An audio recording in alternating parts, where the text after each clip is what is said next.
and welcome to Quantum Metaphysics, where we're exploring how the hard sciences of quantum physics blends with the soft sciences of energy work and parapsychology. I'm Marna, and I'm your guide on this journey.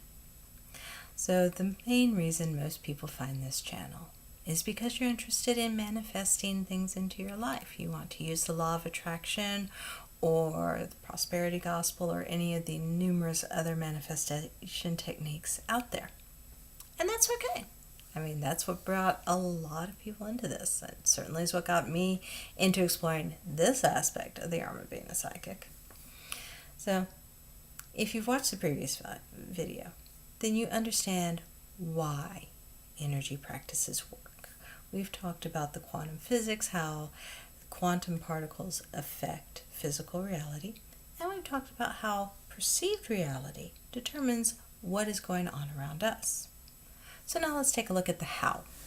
How do we do this? Break this down into simple steps. And in its most basic form, all energy work is done in 4 steps. And this applies to manifestation, this applies to energy healing, this applies to any form of energy work, which also includes spell work, prayer, and a number of other ways of trying to change the physical reality through energetic practices.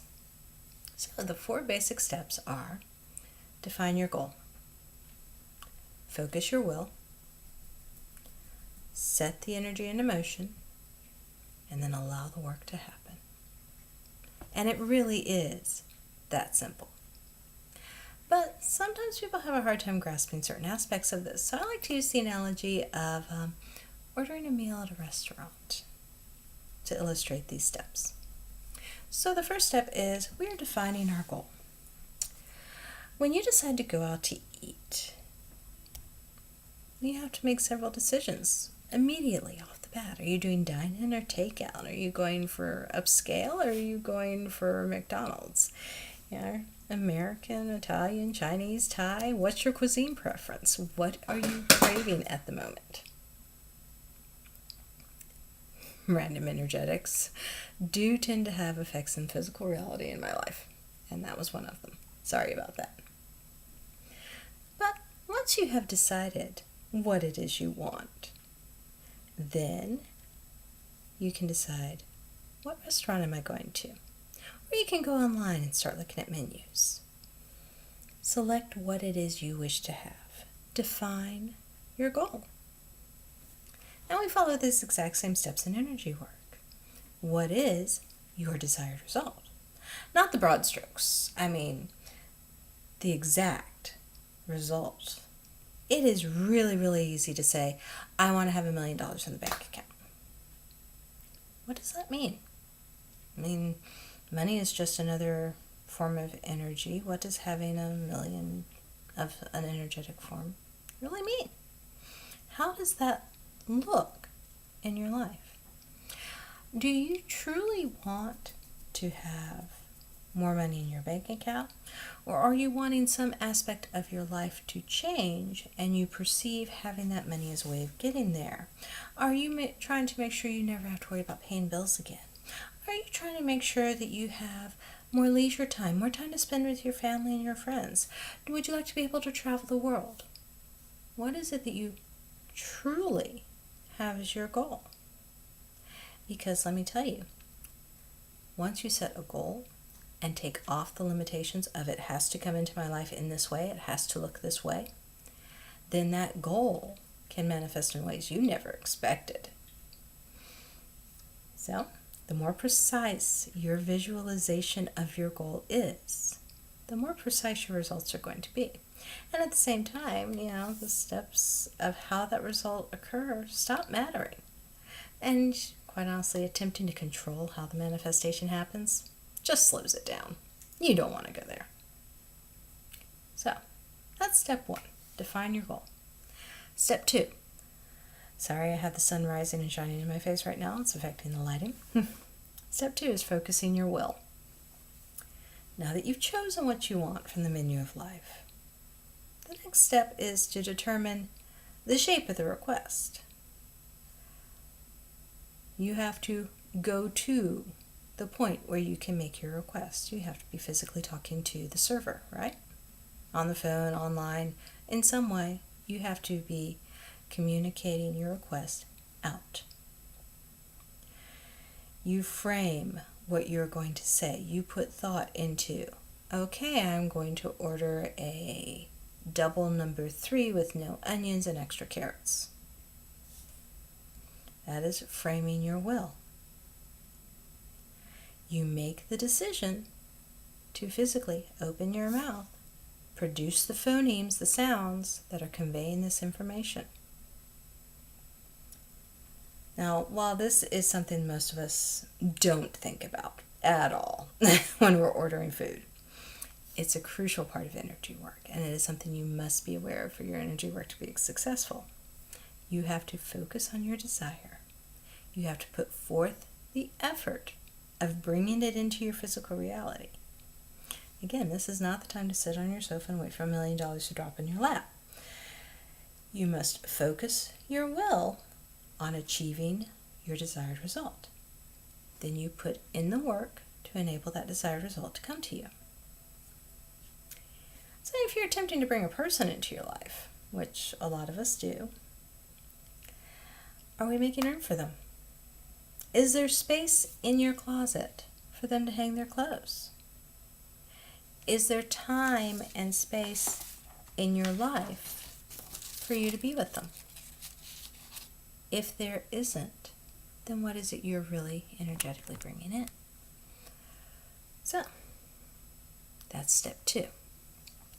Step 3 is putting the energy out there. You've decided what we want. You've done what we need to do to focus our will. We've talked to the server. Now we have to place our order. You tell the server exactly what it is you want. And this is not a time to be vague. If you don't want onions, say you don't want onions.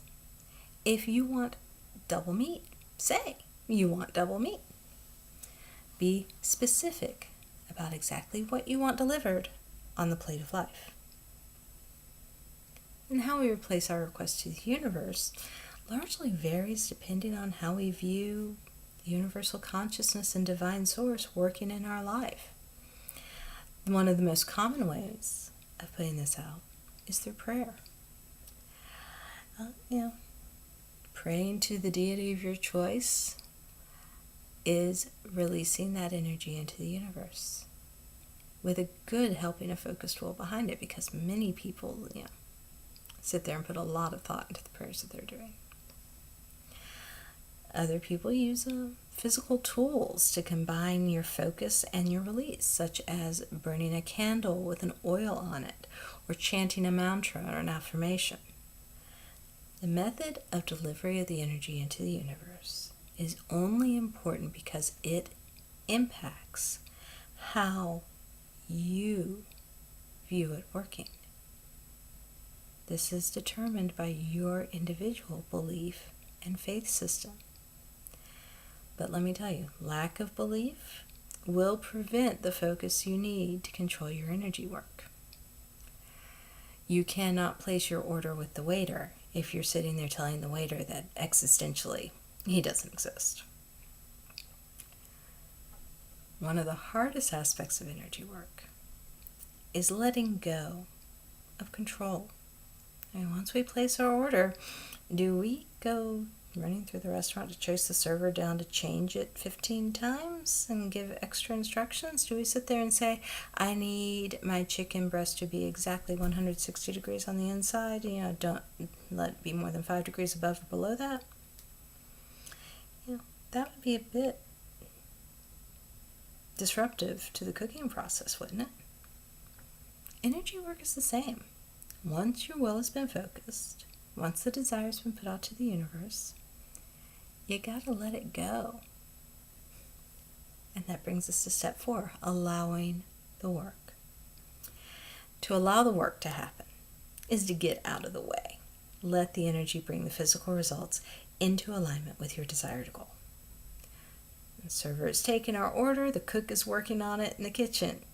Do we run back into the kitchen and tell the cook what to do? Or do we trust that the kitchen staff, who we cannot see and do not know, has the training and the knowledge and the experience to create the dish that we requested without us needing to micromanage every little step? Do you really need to go back there and tell the sous chef how to chop the onions? Once you've put your energy out, the energy works in ways we don't see to bring about our desired results. The philosopher Neville Goddard, who did a lot of law of attraction work back in the early 1900s, referred to this as the bridge of incidents. It's a series of events that must take place to allow the desired result to be present in our physical reality. We will not see or even be aware of most of these events. They take place outside the sphere of our perception, but that doesn't mean they don't happen. If all the events needed to bring about our desired result were ones that we could easily see and control, we'd be acting in the physical world instead of using energy work, because really, it's a lot easier for our little brains to take that in. So, but this is the time when a lot of people undermine their own intentions. They blow up their own manifestation. We're in a culture that demands instant results. I want to see it now, now, now, now, now. And it takes time for the entire bridge of incidents to unfold so that your manifestation can be present in your 3D reality. If you're sitting there changing your desired result because it's not coming fast enough, well, that's the same as going to the waiter and saying, I've been thinking about it, and instead of the steak, I want the chicken, so let's just change that up entirely. The chef then has to throw out everything that's been done and start from scratch preparing something new. All that does is delay the reality of what we see. All it does is slow down the manifestation into our physical reality. So there's your basics of manifestation. I apologize for the sun glare. There's not much I can do about a window. Thank you for joining me with Quantum Metaphysics, and I hope you enjoy the ride.